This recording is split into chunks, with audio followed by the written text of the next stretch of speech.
Video वर्ग समीकरण का जो है पहला पार्ट है। तो चलिए स्टार्ट करते हैं इस वीडियो को।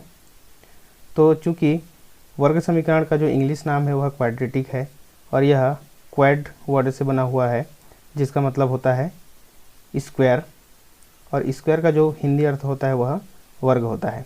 तो इस प्रकार किसी भी चर राशि की घात में यदि 2 हो, जैसे कि x की घात में 2, y की घात में 2 और z की घात में 2 हो, तो वह जो समीकरण है वह क्या कहलाता है, हमारा वर्ग समीकरण कहलाता है। तो इसी क्रम में चलिए हम देखते हैं कि वर्ग समीकरण की जो परिभाषा है वो क्या होगी। तो एक ऐसा समीकरण जिसमें चर राशि का अधिकतम घात 2 होता है उसे हम द्विघाती समीकरण कहते हैं या फिर वर्ग समीकरण कहते हैं।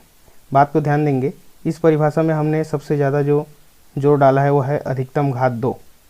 तो यहाँ पे जो चर राशि का अधिकतम घात 2 होगा उसी को हम क्या कहेंगे, द्विघातीय समीकरण कहेंगे। चलिए इससे संबंधित एग्जाम्पल हम देखते हैं, जैसे कि 3x² + 4x - 2 = 0। और इसमें देखिए पहला जो पद है इसमें x का स्क्वायर, यहाँ पे देखिए x का घात 2 दिखाई दे रहा है। तो इस प्रकार इस समीकरण में चर राशि का अधिकतम घात देखिए कितना है, 2 है। तो हम इसको क्या कहेंगे, द्विघातीय समीकरण कहेंगे। और यहाँ पे चर राशि क्या है हमारा, यहाँ पे देखिए हम x जो है चर राशि के रूप में हम क्या कर रहे हैं, यहाँ पे उपयोग कर रहे हैं। उसी प्रकार एक और एग्जाम्पल की यदि हम बात करें तो देखिए 2y² - 5y + 9 = 0। यहाँ पर भी देखिए y का जो घात है वो देखिए यहाँ पे 2 है।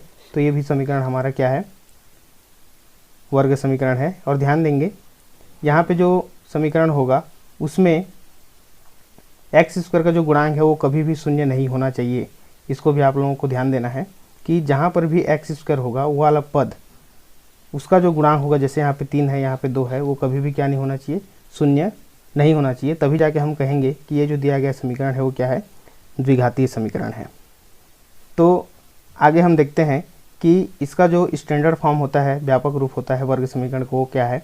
तो जो व्यापक रूप है वो होता है आपका ax² + bx + c = 0, जहाँ पे a b c क्या होना चाहिए, वास्तविक संख्या होना है और अचर राशि है। यहाँ पे ध्यान देंगे ये जो a b c क्या है, ये अचर राशियाँ हैं। और हमको ध्यान देना है कि यहाँ पे जो x² का जो गुणांक होगा, जिसको हम लीडिंग कोफिशिएंट कहते हैं, वह शून्य नहीं होना चाहिए। यदि यह 0 हो जाता है, ये जो x² का गुणांक है वो क्या हो जाता है, 0 हो जाता है यदि, तो यह जो है हमारा वर्ग समीकरण अब नहीं रह जाएगा। ध्यान देंगे यदि a का मान क्या हो जाता है, 0 हो जाता है, तो हमारे पास केवल एक क्या बच जाएगा, देखिए bx + c = 0 ही बचेगा। और इस केस में हम कहते हैं कि ये जो है अब यह वर्ग समीकरण नहीं रह जाएगा, अब क्या कहलाएगा, ये रैखिक समीकरण कहलाएगा। तो इसीलिए द्विघातीय समीकरण में हमको विशेष ध्यान देना है कि जो x² का गुणांक होता है a वो शून्य नहीं होना चाहिए। अच्छा, यहाँ पे अब देखने वाली बात यह है कि हम यहाँ पे देखिए वेरीफाई कर देंगे कि ये जो a b c वो क्या क्या है। देखिए ये जो आपका a है वो x² का गुणांक है, b है वो आपका x का गुणांक है, और ये जो c है वो अचर पद है। इस प्रकार ये 3 पद यहाँ पे दिया हुआ है जिसके हम व्यापक रूप की बात कर रहे हैं।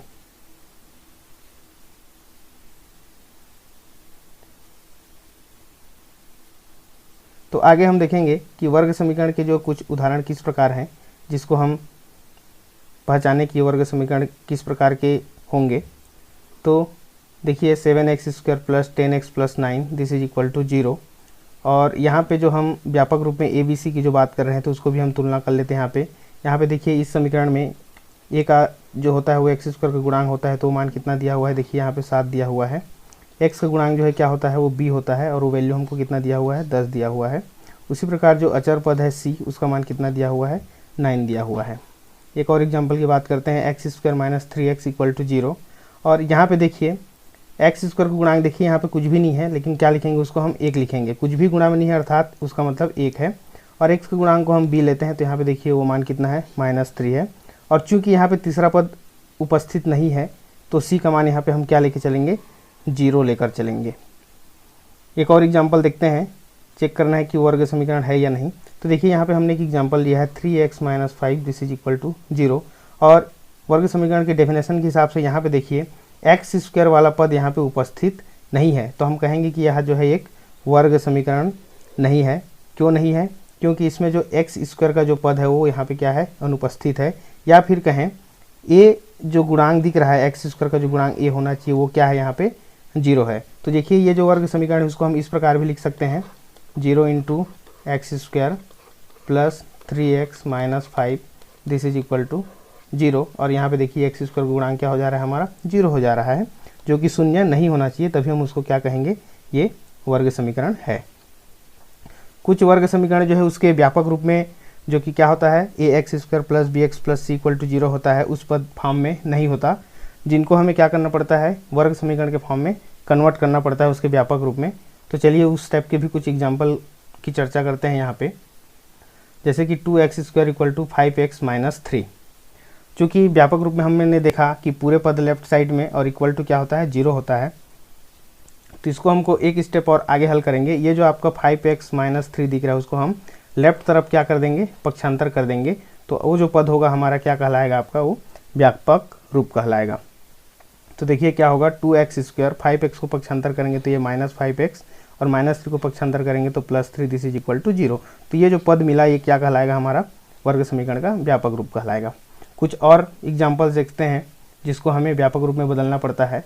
y into y minus 8 equal to 3। तो इसको क्या करना पड़ेगा, हमको y को मल्टीप्लाई करना पड़ेगा। तो जैसे ही हम y को मल्टीप्लाई करेंगे देखिए क्या हो जाएगा, ये हो जाएगा आपका y का square minus 8y equal to 3। तो यहाँ पे 3 राइट साइड में उसको पुनः हम लेफ्ट साइड में क्या कर देंगे, पक्षांतर कर देंगे। तो एक और स्टेप तब हो जाएगा हमारा ये y square minus 8y equal minus 3 equal to 0। तो ये हमारा क्या हो गया, यदि कुछ वर्ग समीकरण व्यापक रूप में नहीं दिया हुआ है तो उसको हम व्यापक रूप में इस प्रकार कन्वर्ट कर सकते हैं, और उसके जो वास्तविक संख्याएं होती हैं a b c उनका मान हम आसानी से ज्ञात कर सकते हैं।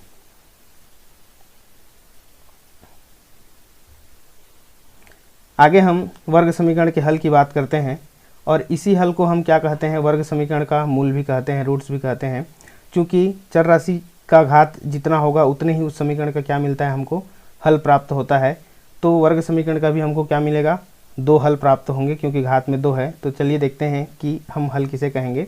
तो चर राशि का वह मान जो समीकरण को क्या करे, संतुष्ट करे, या फिर कहें कि उस समीकरण के दोनों पक्षों को क्या कर दे, बराबर कर दे या फिर शून्य कर दे। तो वो जो x का मान होगा उसी मान को हम क्या कहेंगे, दिए गए समीकरण का हल कहेंगे या फिर मूल कहेंगे। तो देखिए इस मूल को ज्ञात करने के लिए हमारे पास 3 विधियां हैं अभी। तो पहला जो है वो है आपका गुणनखंड विधि है, और दूसरा है पूर्ण वर्ग विधि, और तीसरा जो विधि है वो है सूत्र विधि है, जिसे हम श्रीधराचार्य विधि भी कहते हैं। चूँकि श्रीधराचार्य गणितज्ञ ने इस फार्मूले का निजात किया था, इसीलिए इसे हम श्रीधराचार्य विधि कहते हैं। तो चलिए इसका स्टेप बाय स्टेप हम देखते हैं कि किस प्रकार गुणनखंड विधि, पूर्ण वर्ग विधि और सूत्र विधि से हम दिए गए वर्ग समीकरण का हल प्राप्त करेंगे, या फिर कहें उसका हम मूल किस प्रकार प्राप्त करेंगे।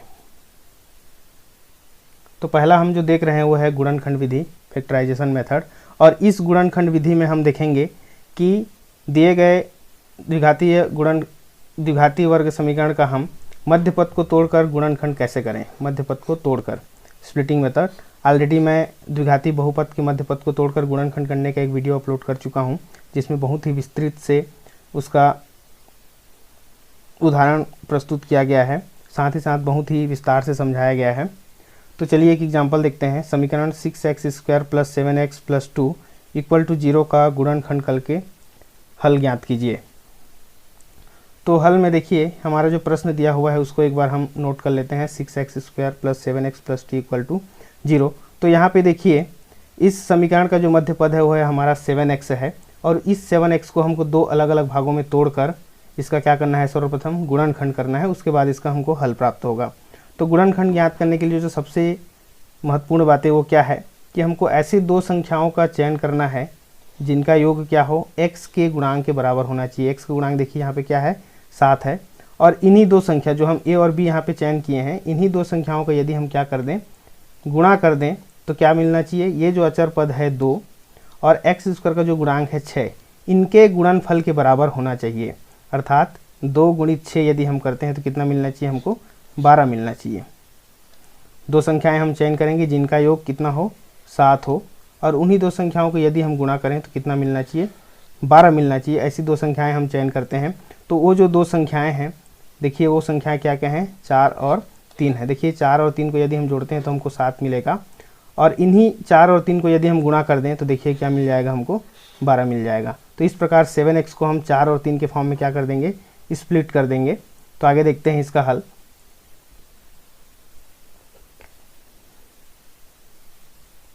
Six x square plus 7x plus 2, पुनः एक बार प्रश्न में हम आगे बढ़ते हैं और इस 7x को देखिए किस प्रकार हम दो भागों में क्या करेंगे, डिवाइड करेंगे। तो देखिए 6x स्क्वायर 7x को हमने 4x plus 3x plus 2 equal to 0 के फॉर्म में क्या कर दिया, हमने दो भागों में तोड़ दिया। इसके बाद देखिए यहाँ पे 4 पद हमको दिखाई दे रहा है, शुरू के 2 पद, अंतिम के 2 पद।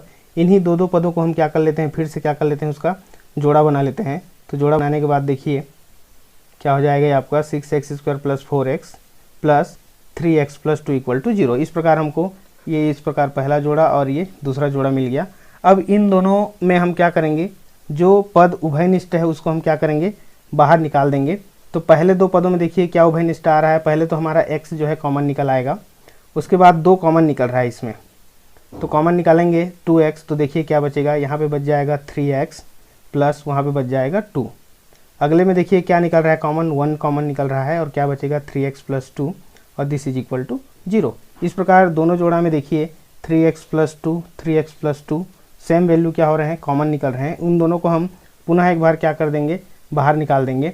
तो बाहर निकालेंगे तो देखिए क्या बचेगा, हमारे पास बच जाएगा 3x प्लस 2 और क्या बचेगा 3x प्लस 2 जैसे ही कॉमन निकालेंगे 2x प्लस 1 बच जाएगा and this is equal to 0।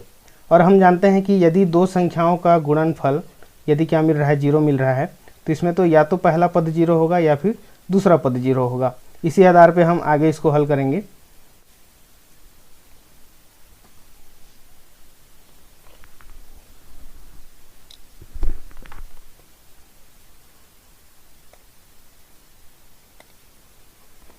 तो इस प्रकार 3x प्लस 2 इक्वल टू 0 हो जाएगा, या फिर हम कहेंगे 2x प्लस 1 इक्वल टू 0। तो इन दोनों रैखिक समीकरणों को हम क्या करेंगे, x के लिए हल कर देंगे। तो हमको x का 2 अलग अलग मान मिल जाएगा।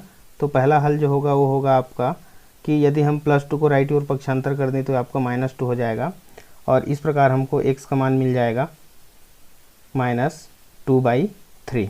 अगला जो 2x प्लस 1 के लिए जब हम इसको आगे हल करेंगे तो यहाँ पर x का मान मिल जाएगा हमको -1/2। तो इस प्रकार x के 2 मान हमको यहाँ पे प्राप्त हो जाते हैं, -2/3 और -1/2। तो ये रहा आपका गुणनखंड विधि और उसमें हम वर्ग समीकरण को किस प्रकार हल करते हैं और x का मान किस प्रकार मिलता है। अगला जो विधि हम देखने जा रहे हैं वो विधि है पूर्ण वर्ग विधि, जिसे हम कंप्लीटिंग द स्क्वायर मेथड कहते हैं। तो चलिए इसको भी हल करने के लिए हमको कुछ बातें जानना जरूरी है।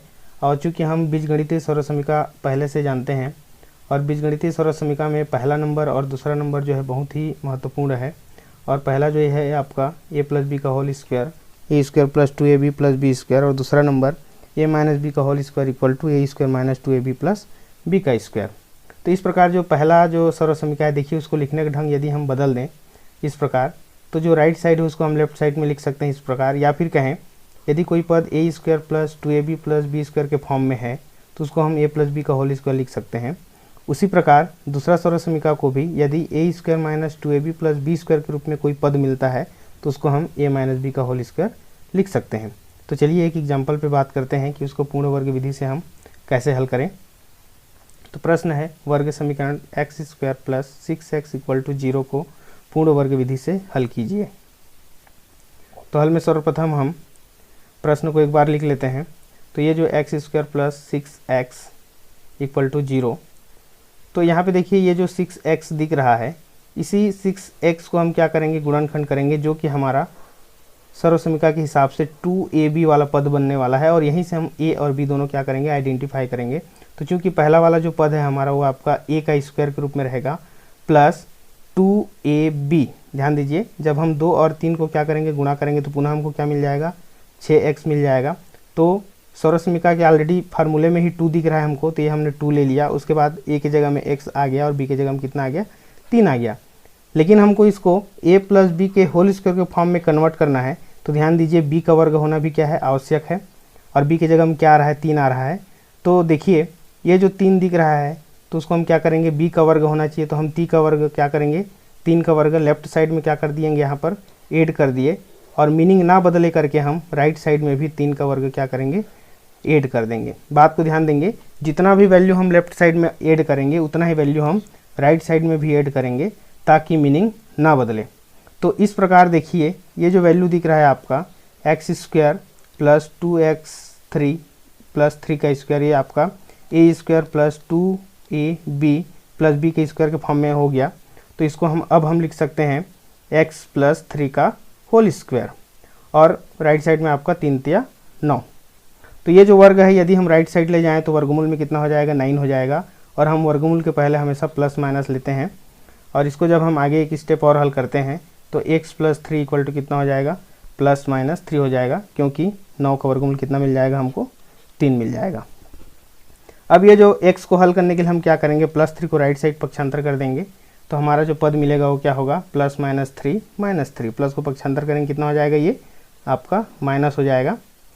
तो अगला स्टेप देखिए, ये जो आपका प्लस माइनस दिख रहा है इसी में एक बार हम प्लस लेंगे और एक बार क्या लेंगे, माइनस लेंगे, तो x के हमको 2 मान मिल जाएगा। तो पहला यदि हम प्लस ले लेते हैं तो हमको क्या मिल जाएगा, x का मान 3 माइनस 3 इक्वल टू कितना हो जाएगा, ये 0 हो जाएगा। उसी प्रकार यदि हम माइनस ले लें तो ये हमको कितना मिल जाएगा, ये हमको मिल जाएगा x equal to minus 3 equal to कितना, माइनस 6 हो जाएगा। इस प्रकार x के यहाँ पर भी मान मिल गया ये -6। तो x के देखिए पूर्ण वर्ग विधि से हमको 2 मान मिला, एक मान 0 और दूसरा मान कितना, -6 प्राप्त हो गया।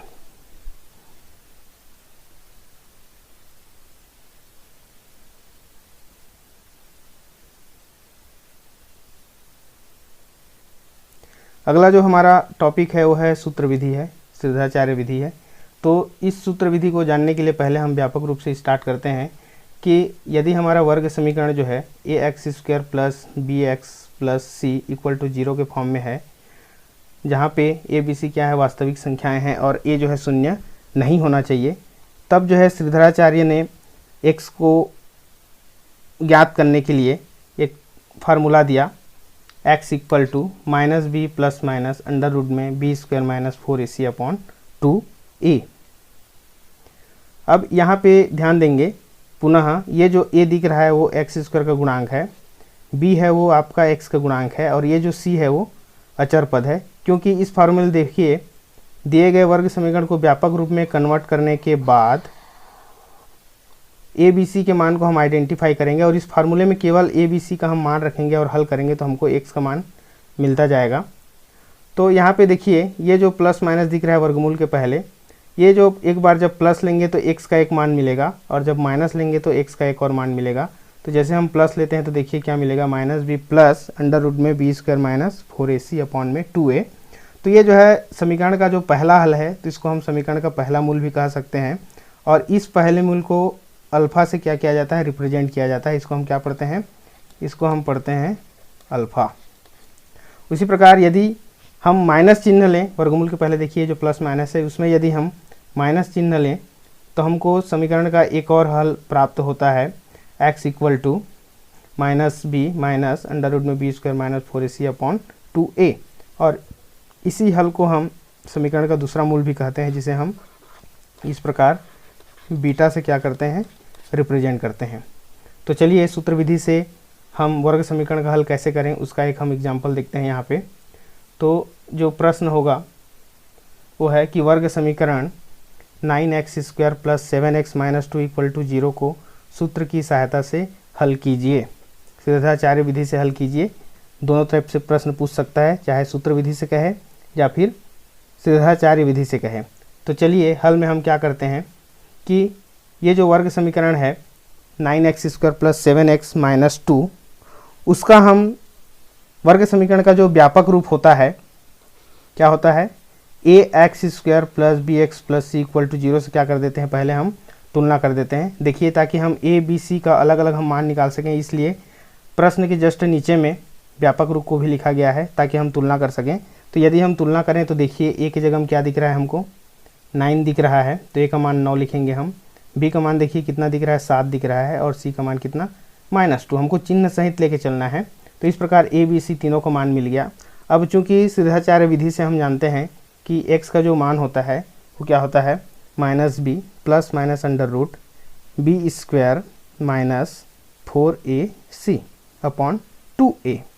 अब इन्हीं ए बी सी में हमको केवल इन मानों को क्या करते जाना है, पुट करते जाना है और उसको हमको हल करना है और हमको x का मान मिलता जाएगा। तो चलिए अगले स्टेप में हम देख रहे हैं क्या करेंगे। हम जहाँ जहाँ ए बी सी का मान है उसको हम रखते जाएंगे। पहला जो माइनस बी है, बी की जगह में 7 है, फिर प्लस माइनस अंडर रूट में बी का स्क्वायर अर्थात 7 का स्क्वायर माइनस फार्मूले में हमारा 4 है तो ये 4 इंटू ए की जगह हम देखिए कितना है 9 है, इंटू सी की जगह हम देखिए कितना है ऋण 2 है। उसके बाद बटे में 2 गुणित ए और ये जो 2 आपका फार्मूला में ही है और ए का मान पुनः हम कितना रख देंगे 9 रख देंगे। अगले स्टेप में -7 प्लस माइनस अंडर रूट में 7 का वर्ग यदि हम करते हैं तो हमको मिल जाएगा 49, 7 सत्ते 49 ऋण। ध्यान देंगे यहाँ पे ये एक ऋण और यहाँ पे एक ऋण, दोनों जुड़ के कितना हो जाएगा धन हो जाएगा। तो ये आपका 4 9 36 और 36 दूनी कितना हो जाएगा, ये आपका 72 हो जाएगा बटे में 9 दूनी 18। तो चिन्हों को आपको बिल्कुल ध्यान में रखते हुए आगे हल करना है। देखिए ये पहले माइनस है फार्मूले में और सी का मान ऑलरेडी माइनस में ही, इसलिए कितना हो गया माइनस माइनस गुणा होकर ये आपका प्लस हो गया। आगे स्टेप में देखिए एक्स का मान जो हमको मिल रहा है वो मिलेगा -7 प्लस माइनस अंडर रूट में 49 और 72 को यदि हम ऐड करते हैं तो हमको 121 प्राप्त होगा। इन दोनों वैल्यू को यदि हम जोड़ दें बटे में 18। और अगले स्टेप में देखिए हम जानते हैं कि 121 का जो वर्गमूल होता है वो कितना होता है, आपका 11 होता है। हमने केवल 121 का क्या निकाला है, यहाँ पे वर्गमूल निकाला है। अब आगे देखिए अगला स्टेप क्या होगा, ये जो हमारा धन ऋण जो 2 पद रहे यहाँ पे प्लस माइनस, तो सबसे पहले हम धन चिन्ह ले लेते हैं। प्लस चिन्ह लेने पर क्या हो जाएगा, ये हो जाएगा आपका x का मान -7 प्लस 11 अपॉन में 18। अब चूंकि दोनों अलग अलग चिन्ह है तो क्या होगा, घटेगा। तो x का मान देखिए 7 में यदि हम ऋण 11 में यदि हम ऋण 7 घटा दें तो कितना मिल जाएगा 4 बटे 18 हो जाएगा। इस प्रकार यदि हम 2 से डिवाइड करेंगे तो 2 बटे 9। अगला यदि हम ऋण चिन्ह लेते हैं तो देखिए क्या होगा, x का जो मान होगा वो हो जाएगा आपका -7 माइनस 11 अपॉन में 18। पुनः दोनों समान चिन्ह है, क्या हो जाएगा जुड़ेगा। तो ये हो जाएगा x का मान -18 अपॉन में पुनः 18 और 18 एकम 18 इस प्रकार कट जाएगा और x का जो मान मिलेगा हमको कितना मिलेगा ऋण 1। तो इस प्रकार x का पहला मान हमको मिल गया 2 बटे 2 और x का जो दूसरा मान मिल गया कितना ऋण 1 मिल गया। तो इस प्रकार हम सूत्र की सहायता से दिए गए वर्ग समीकरण का हम हल ज्ञात कर सकते हैं। तो ये जो पहला मान मिला इसको हम पहला मूल अल्फा कहेंगे और ये जो दूसरा मान मिला उसको हम बीटा कहेंगे।